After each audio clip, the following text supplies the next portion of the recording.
Très bien. Hop. Philippe Gabillier, première. Bonjour Philippe Gabillier. Bonjour. Je vous connais sans doute comme beaucoup de monde pour avoir vu votre vidéo sur la chance, qui est une vidéo qui date un petit peu. Qui date un peu. Qui date un peu. Dans ce bureau peut-être? Non, c'était dans un bureau que j'avais à un autre étage à l'époque, mais elle date quand même, je me souviens extrêmement bien de la date où elle a été enregistrée, qui était octobre 2006. Oui, Donc ça va faire 12 ans et c'était drôle, c'était une vidéo qui n'avait jamais vocation à être diffusée puisque c'était un essai pour une maquette de blog. Donc c'était un essai totalement technique et qui est devenu, qui a fait un buzz sur Internet, ce qui est toujours assez drôle. Un succès fulgurant. Voilà. Pour ceux qui nous regardent et qui n'ont pas la chance de vous connaître, donc vous êtes professeur à l'ESCP. Voilà, je suis professeur à ESCP Europe, donc qui est une école de management qui nous reçoit aujourd'hui, et j'enseigne la psychologie sociale, la psychologie du travail. Voilà. Et alors, vos activités aussi, enfin, je ne sais pas si c'est personnel ou c'est dans le cadre de l'ESCP, mais en tout cas, les thèmes de la chance, de l'optimisme. Ah oui. Moi, j'ai fait, c'est des thèmes sur lesquels je travaille, voire même sur certains où je me suis engagé depuis pas mal d'années. C'est ça, vous avez été président? J'ai fait partie, enfin, je suis l'un des fondateurs et je suis toujours le porte-parole de la Ligue des optimistes de France, qu'on avait créée en 2010 avec Jean d'Ormesson, Éric Orsena, Éric-Emmanuel Schmitt, Mathieu Ricard et d'autres, quoi. Et qui aujourd'hui est une association qui a... nous, on a un outil de mesure qui est notre newsletter, l'abonnement à notre newsletter hebdomadaire, qui s'appelle La Lettre Optimiste. Et on a aujourd'hui 35 000 membres qui reçoivent tous les lundis matins la lettre optimiste dans leur boîte aux lettres. Donc on peut considérer que nous avons une petite responsabilité dans le regain d'optimisme que connaît la France depuis quelque temps. Ah non, pas douter, donc je vous invite à vous, vous inscrire à la newsletter de l'optimisme. D'autant plus on va sur Internet, Ligue des optimistes de France, et l'inscription à la newsletter est totalement gratuite. Voilà, il n'y a pas de raison de se priver. Bon, très bien. Voilà. Alors, c'est exactement le sujet qui m'intéressait parce que donc moi, comme je vous l'ai expliqué avant de vous rencontrer, mon sujet, je ne vais pas dire ma marotte parce que ce serait une marotte discutable et curieuse, mais mon sujet régulier, c'est la rupture amoureuse et le thème de la chance et de l'optimisme à tout prix. Enfin, à tout prix, c'est moi qui le dis, c'est pas vos mots. Mais l'optimisme dans un contexte de rupture, c'est quelque chose sur lequel je voulais vous faire intervenir parce que il y a cette dimension de prophétie autoréalisatrice, un côté, je suppose, méthode Coué, mais c'est vous qui allez nous le dire, c'est ce que j'avais retenu de votre vidéo sur la chance, qui était qu'on pouvait provoquer sa chance. Et alors ça, c'est quelque chose que quelqu'un en situation de rupture amoureuse va avoir du mal à entendre, puisque forcément, que ce soit la chance ou l'optimisme, quand on vient de se faire larguer, pour reprendre l'expression populaire, c'est quelque chose qu'on peut avoir du mal à entendre. Alors qu'est-ce que ça vous inspire et comment... Oui, enfin la personne n'a pas de mal à l'entendre. Elle a du mal à faire un lien entre ce qu'elle entend et ce qu'elle ressent, ce qui n'est pas tout à fait quand même la même chose. L'entendre, on peut très bien l'entendre, mais c'est le digérer, l'admettre, qui va être un peu plus compliqué. D'autant plus que la caractéristique de la rupture amoureuse, c'est que ça fait partie des accidents de la vie. En tout cas, ça peut être vécu comme étant l'accident de la vie, surtout quand on n'a pas vu venir. Si ce n'est qu'en toute objectivité, mais la caractéristique de celui ou de celle qui la vit, c'est qu'il n'est pas objectif. Mais que la rupture amoureuse reste, qu'on le veuille ou non, un accident de la vie mineur. Par rapport à quelqu'un qui vient de perdre un enfant, par exemple, par rapport à quelqu'un à qui on vient d'annoncer qu'il ne marchera plus jamais, parce qu'il a eu un gros accident, par rapport à quelqu'un qui est ruiné ou mettra les 30 prochaines années à rembourser l'argent qu'il devait, une rupture amoureuse, c'est quelque chose qui, en une fraction de seconde, par une belle opportunité, peut se trouver renversé en termes de signification, ou pas, mais c'est possible. Alors que non, un enfant qui est mort ne reviendra jamais. Ouais. Un gars qui est tétraplégique, la technologie peut-être dans le futur l'aidera, mais bon. Donc vous voyez, c'est un accident de la vie, comme d'ailleurs beaucoup, qui est essentiel pour celui ou celle qui le vit à l'instant T, mais qui effectivement est effectivement un accident de la vie qui ferme un champ des possibles qu'on avait, mais qui ne ferme pas, en tout cas, il n'y a rien d'objectif qui ferme le futur. Je crois que ce qui est souvent d'ailleurs, après c'est un autre débat, mais philosophiquement, je serais tenté de dire que l'une des choses, pas la seule, mais l'une des choses que l'on regrette dans une relation amoureuse qui est morte, c'est l'avenir qu'on croyait qu'elle avait devant elle. Il y a quelque chose, je dirais, qui effectivement... et c'est parce qu'il y avait d'ailleurs cet avenir, qu'on pensait qu'il y avait cet avenir, qu'on le ressentait très profondément, qu'on investissait dans cette relation, qu'on était prêt d'ailleurs parfois à accepter les imperfections de l'autre, qu'on négocie sur ses propres imperfections, etc. Donc la relation en fait amoureuse très forte, elle est à la fois nourrie par des événements, des vraies expériences positives, et puis une anticipation de quelque chose. Et c'est vrai que dès l'instant où la rupture a lieu, quel que soit celui ou celle qui est à l'initiative de la rupture, c'est d'abord un futur qui, non seulement un futur à deux qui disparaît, et un futur à soi qui, brutalement, pendant quelques jours, quelques semaines, quelques mois, parfois peut-être quelques années, ce futur de soi sans l'autre devient totalement incertain. Donc on est face à une vraie problématique d'anticipation, et c'est aussi pour ça qu'on peut être amené à parler d'optimisme et d'opportunité, puisque on est sur des systèmes, vous voyez, cognitifs qui renvoient toujours à de l'anticipation. Il ne s'agit pas d'ailleurs de... Je dirais, moi je suis toujours été fasciné de voir par certains de mes amis anglo-saxons, quoi qu'il arrive dans la vie, il faut positiver. Mais je suis navré. Positiver, c'est un non-sens. Quelqu'un qui vous dit « je vais vous apprendre à positiver votre rupture amoureuse », je dis « dans ce cas, c'est super, parce que si vous arrivez à la positiver, ça veut dire que, bon, c'était peut-être pas aussi grave que ça. » Il y a des choses qui sont très difficiles à positiver. Positiver, le principe anglo-saxon du « what's good about it », mais parfois, quelqu'un qui vient de se faire larguer, oui, ben alors, cher ami, what's good about it, il va dire « écoutez, là, comme ça, sincèrement, je vois pas, quoi. Je ressens pas, quoi. » Mais c'est ça. Et alors là, vous avez, comment dire, vous partez sur la piste qui est que on parle de l'optimisme de quelqu'un qui considérerait que sa rupture est derrière soi. Alors ça, ce serait l'optimisme finalement que vous avez très bien décrit. Et alors, moi, ce qui me paraît...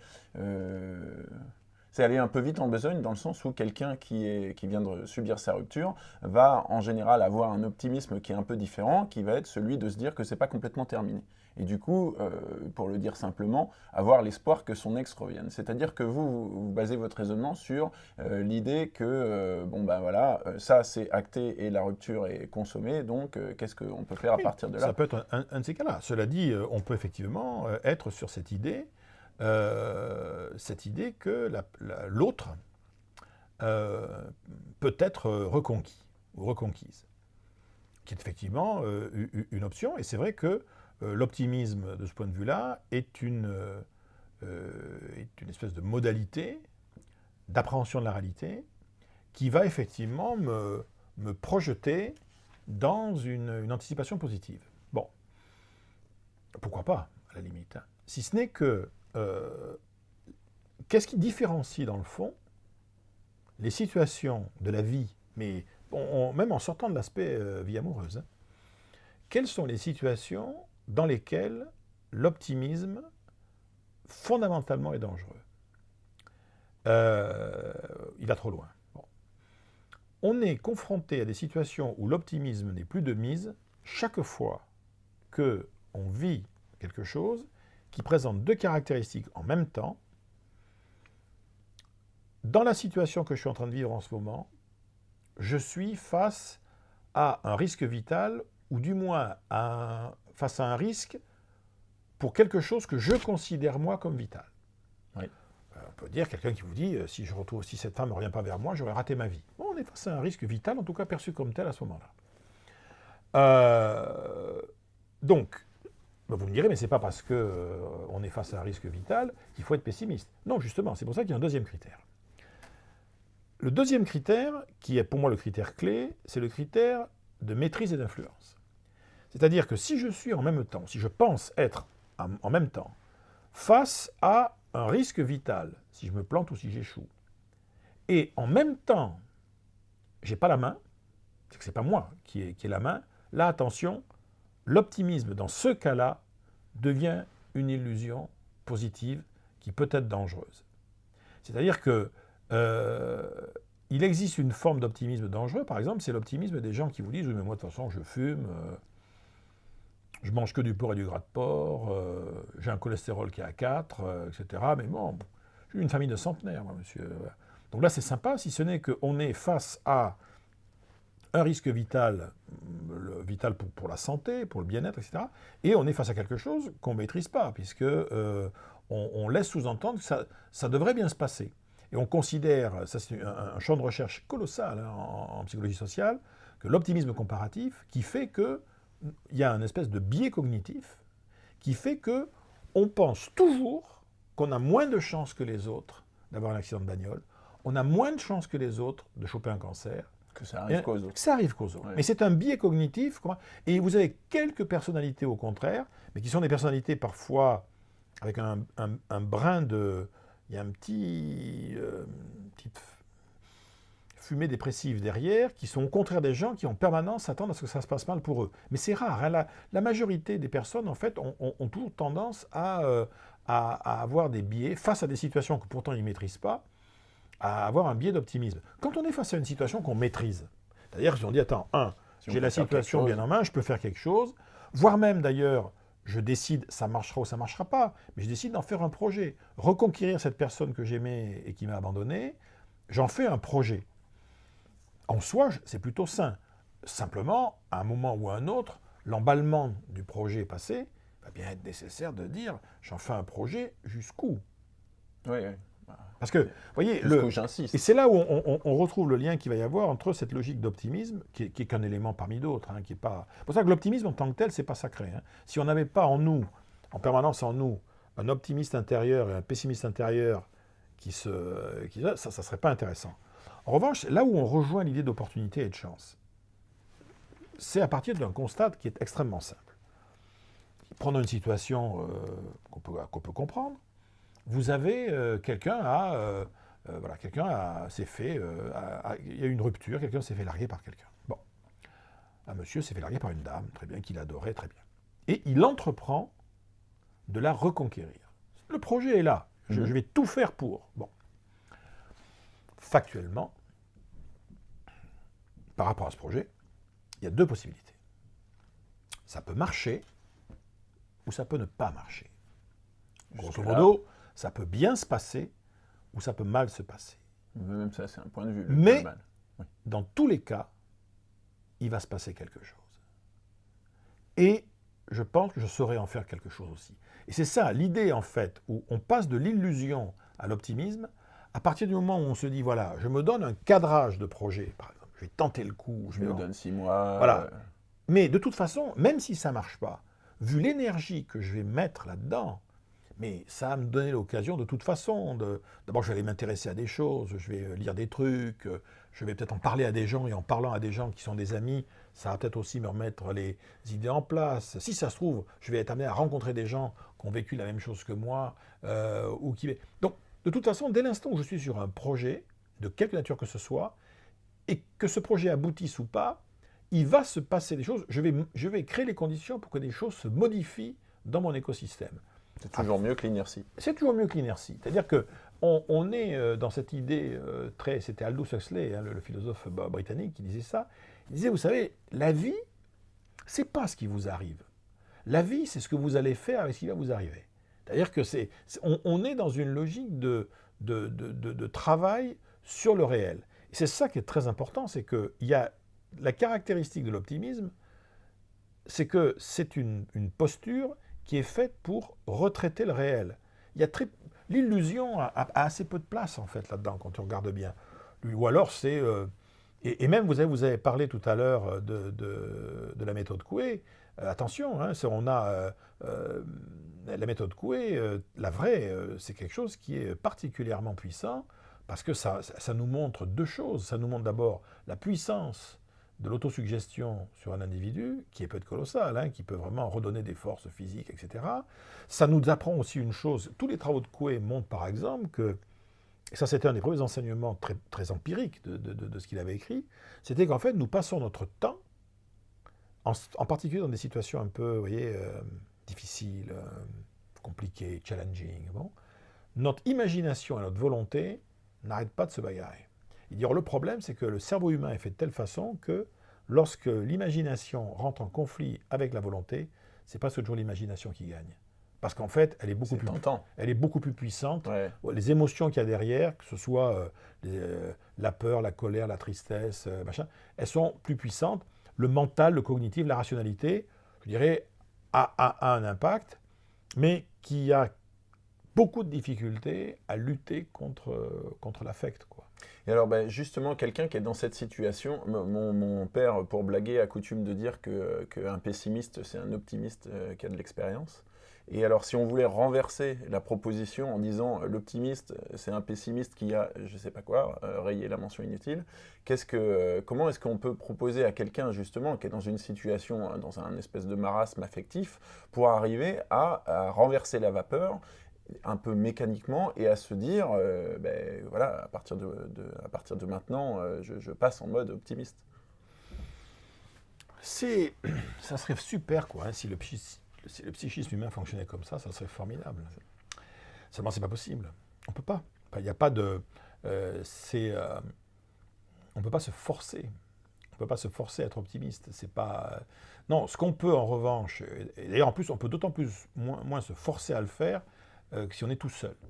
C'est-à-dire que la caractéristique de la mécanique, c'est qu'il existe beaucoup de situations de la vie où, pour pouvoir faire ce passage entre voilà ce qui m'arrive, qu'est-ce que je pourrais essayer d'en faire, ce passage-là va nécessiter des passeurs, donc des tiers. Le meilleur ami, un parent, un frère, une sœur, ou un professionnel, éventuellement. Bon. Mais l'idée selon laquelle le sujet aurait la capacité par lui-même à se sortir d'eux, c'est vraiment un non-sens. C'est-à-dire que je vous donne souvent cet exemple-là, vous prenez l'homme le plus fort du monde, mais vraiment le plus fort du monde, la baraque. Bon.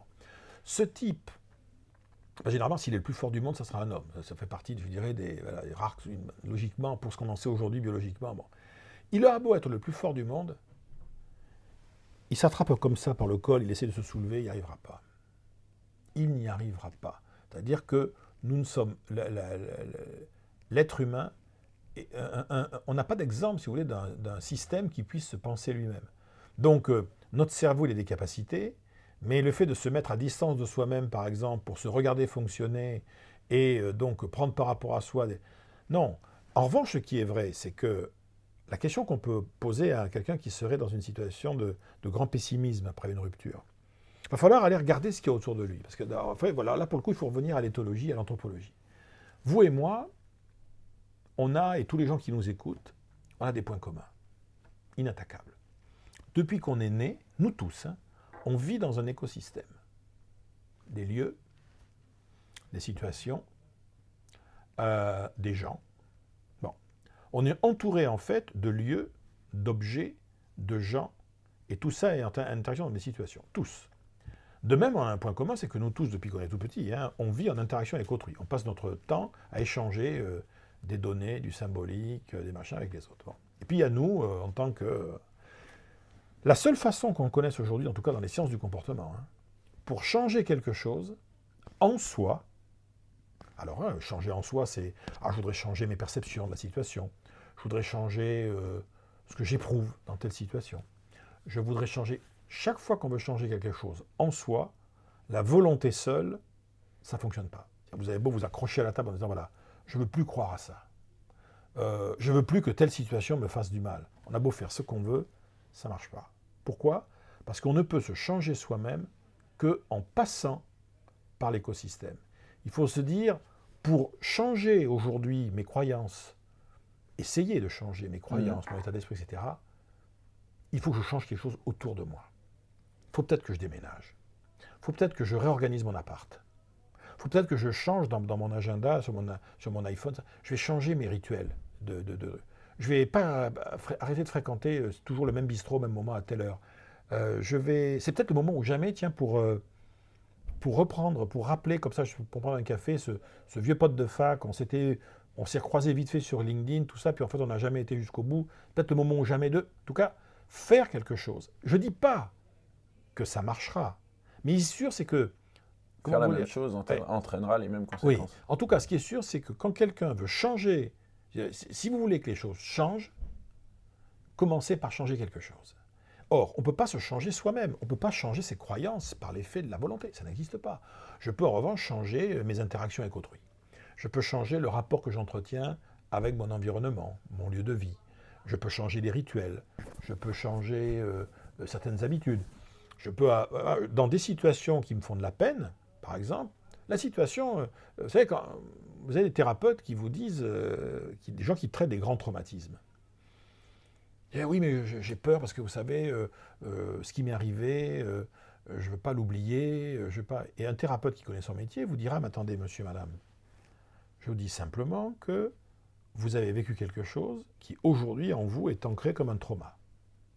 Vous avez perdu un enfant, vous êtes fait larguer par la femme de votre vie ou l'homme de votre vie, vous avez eu un accident grave. C'est un trauma.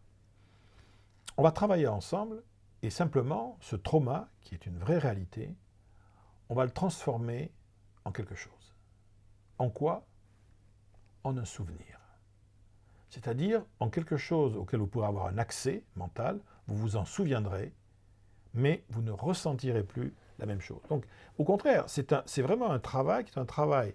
On va essayer de désinvestir, et un thérapeute qui connaît son métier, je pense en hypnose par exemple, il y en a des tas d'autres, on va désinvestir de cet événement-là, de façon à ce qu'on vous le neutralise, il sera toujours là. Il fait partie de vous, de votre histoire, comme un vieux truc qu'on met à la cave. Ça vient de l'histoire, c'est dans mon grenier, c'est à la cave, c'est archivé. Mais en revanche, avec ça, je vais me récupérer de l'énergie qui me servira pour la seule chose qui compte, c'est ce qui vient après. Parce que, après, fondamentalement, moi, je suis un type d'une... Comment vous dire? Mon rapport au réel, il a toujours été extrêmement clair. Une vie humaine, allez, on va dire une belle vie humaine. Belle vie, 90 ans. Mon camarade Jean d'Ormesson nous a quittés à 92. 90 ans, plutôt en forme, factuellement, c'est 33 000 jours. C'est 750 000 heures, vous pourrez vérifier. Donc le temps passe, quoi. Et la vie est beaucoup trop courte, à un moment donné, pour s'attarder sur les choses auxquelles on ne peut rien. Alors après, la question par rapport à notre sujet à nous, c'est de savoir, je suis aujourd'hui dans une situation, est-ce que j'y peux quelque chose? Vous savez, je pense à l'optimisme. Le gars qui a inventé la théorie de l'optimisme, enfin qui l'a inventé, le grand chercheur sur l'optimisme dans le monde, il s'appelle Martin Seligman. Et il avait émis une hypothèse dans les années 90, disant en fait, ce qui fait que quelqu'un fonctionne de façon optimiste, c'est la façon dont il explique les choses qui lui sont arrivées. En particulier, si elles ne sont pas agréables. Ouais. Et il nous dit voilà, vous voyez, si vous vivez une situation difficile, prenons un exemple au hasard, vous avez été quitté par quelqu'un. Seligman nous dit, vous avez 3 critères, votre cerveau a besoin, par rapport à cette situation-là, de trouver d'urgence 3 réponses à 3 questions. Première question, d'où ça vient? C'est-à-dire, c'est moi ou c'est l'autre? C'est ma faute, c'est ma responsabilité, ou c'est la malchance? C'est la fatalité? C'est l'autre qui? Voilà. Donc ça vient de moi ou ça vient de l'extérieur? Première question. Il faut que mon cerveau trouve une réponse à ça. Hein. Même si elle est simplificatrice, mais tant que je n'ai pas la réponse à ça... Elle peut changer dans le temps, en plus. Elle peut changer. Mais en tout cas, il faut en trouver même une temporaire, parce que sans ça, le mal-être va s'imposer. La deuxième, c'est un accident ou ça a vocation à se répéter? Moi, j'ai un gars comme ça, un jour, un de mes copains, qui m'a dit, tu sais, il me dit, je ne sais pas comment t'expliquer ça, j'ai toujours été trahi. C'est Jean d'Ormesson qui avait cette jolie phrase, il commence un de ses romans avec cette phrase, il disait, ce que les femmes ont toujours préféré chez moi, c'est me quitter. Alors, c'est-à-dire, est-ce que c'est quelque chose qui c'est arrivé une fois? Voilà, j'ai toujours eu une belle vie, hein, et voilà, là, dans cette affaire-là, ça a mal tourné, c'était jamais arrivé avant, je ne vois pas pourquoi ça arriverait après, mais voilà. Puis d'autres qui vous disent, au contraire, comme d'habitude, ça y est, c'est chaque fois ça. Et puis après, donc, vous allez avoir, donc, c'est moi ou c'est pas moi, c'est un accident ou au contraire, c'est durable. Et puis après, vous avez le pire, c'est la généralisation. La généralisation, c'est la personne qui va vous dire, la personne qui va spécifier va vous dire, attendez, voilà, il m'arrive un truc qui est l'horreur absolue, je viens de me faire larguer par mon épouse m'a quitté, ma copine s'est barrée, c'est bon. Alors à côté, heureusement, il y a des tas de choses qui vont bien, mais là c'est dur. Ça, je spécifie. Et puis vous avez le gars qui va généraliser, qui va dire, de toute façon, moi je suis un mec, elle s'est barrée, mais... De toute façon, elle s'est barrée. Je me demandais d'ailleurs qu'est-ce qui est arrivé en premier d'ailleurs. Elle se barrait ou j'allais me faire virer de la boîte où je suis? Parce que de toute façon, quand ça va pas, quoi. En ce moment, Les emmerdements volent en escadrille, quoi, comme disait le président Chirac. Quoi. Donc voilà. Donc, donc Seligman nous dit, si on commence à dire 1, c'est moi, 2, ça va durer, et 3, je généralise, je suis dans un modèle qui est un modèle pessimiste. Alors que l'optimiste, il sera furieux, ou il sera triste même de ce qui lui arrive. Mais il vous dira, bon, j'étais qu'une des deux moitiés de l'histoire, j'espère que c'est un accident, et heureusement, il y a pas mal de trucs qui vont bien dans ma vie. C'est pas avec ça qu'il sera plus heureux, mais le moyen, la paroi sur laquelle on va s'accrocher pour pouvoir redémarrer, elle va devoir partir de là. Parce que je ne peux affronter quoi que ce soit, et je vous prenais l'exemple de la maladie ou du deuil qui est, je dirais, ce que j'appelle moi le deuil qui n'arrive pas à son heure. Perdre ses parents, c'est terrible. Mais ils ont fait leur vie, etc. Ils meurent toujours trop jeunes. Mais bon, perdre un enfant, c'est une vraie catastrophe. La personne à qui ça arrive, elle vivra toujours avec ça. Mais elle ne pourra commencer à se reconstruire que dès l'instant où elle va se dire, voilà, il m'est arrivé ça, qu'est-ce que je peux en faire? Si ce n'est pas pour moi, que ce soit pour les autres. Si ce n'est pas pour les autres, que ce soit pour la société. Ce qui explique pourquoi est-ce que beaucoup de gens derrière vont s'investir, vous voyez, dans les associations. Voilà, pour faire quelque chose de ça. Et ce qui est le plus dangereux, c'est quand en fait on enquiste. C'est-à-dire qu'on ne fait rien de sa douleur, on se la garde et on attend comme ça qu'elle passe. Alors ça peut passer ou pas. Et dans ce que vous avez dit, il y a quelque chose que je prends le risque de répéter parce que ça me paraît hyper important, c'est le fait qu'on puisse être à la fois optimiste et triste. Ah oui. C'est-à-dire que il ne faut pas confondre, quoi. C'est pas parce qu'on est dans un état triste qu'on ne peut pas avoir une attitude optimiste. Et je dirais, vous avez un grand nombre d'intellectuels qui sont des pessimistes très très gais. Sioran était un marrant, et les gens qui ont vécu avec Schopenhauer, qui était quand même le grand philosophe du pessimisme, vous disent que dans le fond, le type, il aimait bien boire, voilà, il était un peu cynique, bien évidemment. Il y a un cynisme. Mais il y a un dicton qui dit que le rire, c'est l'élégance du désespoir. Oui, et d'ailleurs, on va même plus loin que ça, puisqu'on a des travaux en psychopathologie qui montrent que les structures de personnalité très optimistes sont très probablement des structures de personnalité qui, au départ, sont des structures dépressives qui ont muté. C'est-à-dire quelqu'un qui, en fait, va passer sa vie à lutter, de façon tout à fait délibérée, contre une tendance intérieure très puissante à une vision pessimiste du monde. Donc oui, ça n'a rien à voir avec l'état d'âme. Souvent, les gens confondent un mode de pensée et une humeur. Je crois que c'était Éric Emmanuel Schmitt, le romancier, qui disait souvent quel dommage que l'optimisme soit si souvent confondu avec sa caricature. C'est-à-dire qu'un optimiste devrait être quelqu'un qui est toujours souriant, bonne humeur, la banane, l'énergie, et le pessimiste devrait toujours faire la gueule, être triste. Mais bien sûr que non. Et ça, c'est super décomplexant et très déculpabilisant pour les gens qui traversent justement une étape et qui confondent ça avec du pessimisme. Simplement, la caractéristique, si on essaie de trouver des caractéristiques propres à l'optimisme, l'optimisme, pour le coup, quel que soit par ailleurs son état d'âme, est quelqu'un qui va faire une démarche sélective, et soit seul, soit il va être aidé à faire ça, mais en tout cas, il va être prêt à un moment donné à rentrer dans une logique de sélection des informations autour de lui. Ce que j'ai vécu est terrible. Bon, ok. Qu'est-ce qui me reste de génial dans ma vie? Voilà. Donc, il y a un truc qui était essentiel pour moi, plam, qui a explosé en vol. Bon. Et j'ai pas dit mon dernier mot. Mais pour l'instant, c'est pas ça. Qu'est-ce qui me reste? Il y en a, il vous dit, il me reste la santé, des potes, j'ai des choses qui me passionnent à côté, etc. Et c'est comme n'importe quel choc, quoi. C'est-à-dire que la rupture, c'est un deuil, donc il faut laisser quand même un petit temps pour que ça digère, mais il faut bien comprendre que Homo sapiens est fait depuis la nuit des temps pour encaisser les emmerdements graves. C'est la survie, hein. Voilà. Donc on est bâti comme ça. Ouais. Et donc de même, voilà, le corps humain, la métaphore de notre corps elle-même, est fait pour cicatriser. Si mon corps ne cicatrise pas, c'est qu'il y a un truc dans le sang qui ne va pas, quoi. Il y a un truc qui ne va pas. Hein. Et il y a effectivement des gens qui ont une espèce d'hémophilie de l'âme. C'est-à-dire qu'ils cicatrisent jamais. Et quand on cicatrise jamais, ça devient, effectivement, une problématique qui peut être philosophique, théologique, ou psychopathologique. Mais voilà, ce que je veux dire, c'est que la façon normale de fonctionner d'un être humain depuis la nuit des temps, c'est de résister à quasiment tout, voire à l'horreur ultime, et d'en faire quelque chose, et de continuer à vivre, ainsi de suite. C'est-à-dire qu'on est fait, le vivant est fait pour gagner.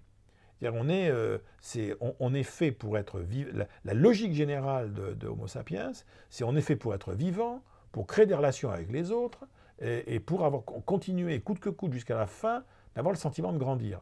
Quand ces éléments-là commencent à patouiller, ça veut dire qu'il y a quelque chose qui ne colle pas. Alors ça peut être aussi lié parfois à l'âge. C'est-à-dire que voilà, l'âge fait que la personne pense que sa vie est derrière elle, ok, mais Là, c'est quelqu'un qui arrête de se battre, du coup. ou quelqu'un qui va arrêter de se battre. Mais autant ça, je dirais, on peut le comprendre, on peut le regretter, mais on peut le comprendre à 80, 90 ans en EHPAD en fin de vie, à 30 ans ou 40 ans parce que son copain ou son mari s'est barré. Alors après, il y a des situations économiques aussi. C'est-à-dire qu'il y a des gens qui vont vivre très fort. La rupture va être vécue sur un multiple truc. Psychologiquement, bien évidemment, mais aussi économiquement. C'est des gens pour qui la rupture, au-delà du malaise que ça crée, vous êtes dans la vraie vie, il y a des gens à qui cette rupture va créer des contraintes, des douleurs matérielles très handicapantes, très créatrices d'un grand inconfort social. Vous avez des gens, le jour où il y a une rupture, c'est la perte aussi de liens sociaux autour, tout ce qui est avec. Donc c'est pas uniquement de l'affect. Et donc autant je peux admettre que reconstituer l'affect, ça sera peut-être compliqué, il faudra peut-être des mois, des années. En revanche, parfois il y a des choses qui étaient autour, il va falloir assurer quand même. Hein. Le réseau social. Hein. Quand on dit à quelqu'un, attendez, il faut que vous remettiez à sortir, quoi. Mais ce que vous voulez, mais sortez. Faites quelque chose, allez voir des gens. Ah oui, mais je cherche personne. Mais c'est pas le problème. On s'en fout de ça. Le problème, c'est pas forcément un vous cherchez pas bien un mais vous juste aller voir d'autres gens, quoi. Continuer à entretenir. Et parfois, d'ailleurs, c'est ça qu'on va avoir. Faire comprendre à un pote qui a eu un problème comme ça qu'on ne veut pas qu'il sorte pour le recaser. On veut juste qu'il sorte parce qu'il faut se changer. Ah oui, exactement, vous avez dit très bien, se changer les idées, aller vers autre chose. Parce que la caractéristique de l'opportunité de vie, une opportunité, elle nécessite de quelque nature, une opportunité d'affaires, une opportunité sentimentale, une opportunité intellectuelle, nécessite une disponibilité. Être in the mood for, quoi. Bon. Donc, celui qui vient de se faire larguer, on peut lui demander d'être in the mood for love. Hein, bon. Mais on peut lui demander d'être in the mood for life. Tu dis, attends, mon pote, la vie, c'est-à-dire le temps que tu as sur cette terre et que tu ne connais pas, il continue. Donc, voilà, il faut continuer à, coûte que coûte, tenter d'en faire quelque chose. Je crois que c'est Jean-Louis Savant-Schreiber, il y a 30 ans de ça, qui disait, on devrait, pour mieux vivre, on devrait supprimer un mot dans notre vocabulaire. On devrait supprimer le mot temps et le remplacer par le mot vie. C'est-à-dire la personne ne sait plus je perds mon temps, c'est je perds ma vie. Et quelqu'un vient vous prendre la tête, c'est pas écoute, tire-toi, tu me fais perdre du temps, c'est écoute, va-t'en là parce que là tu me fais perdre de la vie. Et là, le mec il se barre, il revient plus. Et donc on est vraiment dans une logique d'abord de perception. Et ensuite il y a un problème d'anticipation. L'optimiste, alors soit parce qu'il l'est naturellement, soit parce qu'il y a des gens qui l'ont aidé à le faire, c'est quelqu'un qui se dit je peux m'en sortir, ça peut s'améliorer, c'est jouable, je peux essayer. Bon. Alors après, cette anticipation, elle va être nourrie par des scénarios divers. L'optimiste vous dira, non mais de toute façon, je vais la reconquérir, tu vas voir. Ok. L'autre vous dira, non mais de toute façon, bon, ça mettra le temps qu'il faut, mais je ne resterai pas seul. De toute façon, je ne resterai pas seul, c'est pas possible. Ou bien, bon, mais au moins, c'est vrai qu'on s'est mal quitté là, mais si déjà au moins on pouvait avoir une relation entre nous qui serait un peu apaisée, ça serait au moins déjà pas mal.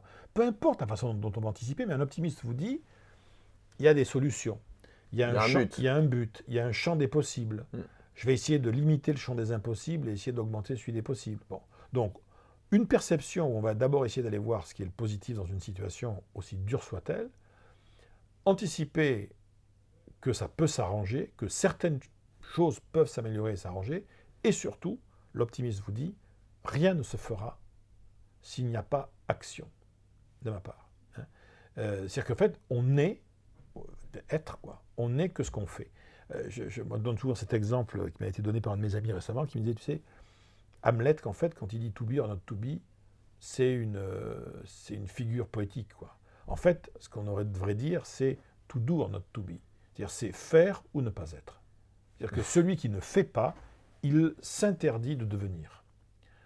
Ou alors il deviendra un truc qui ne lui plaira pas. C'est ça l'idée. Et c'est sur ces sujets-là, comme je vous dis, que ce n'est pas toujours évident de le faire soi-même dans son coin. On a toujours besoin d'un tiers. Surtout dans un contexte comme ça. Dans un contexte comme ça, il faut un tiers. Voilà. Et alors, bien sûr, le compliqué étant qu'il faut aussi possible avoir un tiers qui ne juge pas. Ce qui n'est pas toujours simple. Bon, j'admets. Pour ça, il y a des gens d'avoir plusieurs tiers pour faire la moyenne. Pour faire la moyenne aussi, tout à fait. Bon, mais écoutez, ça me paraît une conclusion parfaite. Voilà. Et assortie d'un conseil en plus, donc c'est très bien. Voilà. Merci beaucoup. Merci à vous. Merci à vous pour cet échange. Donc je vous suggère d'aller voir la vidéo sur la chance de Philippe, dont je vous mettrai le lien en description, et puis de vous abonner à la newsletter. Absolument. Abonnement gratuit, vous serez les bienvenus. Rejoignez la communauté des 35 000 optimistes qu'on a déjà en France, et communauté qui continue à se développer, à croître, à grandir. Voilà, pour faire grandir l'optimisme en France. Absolument. Merci. Merci à vous. Merci infiniment.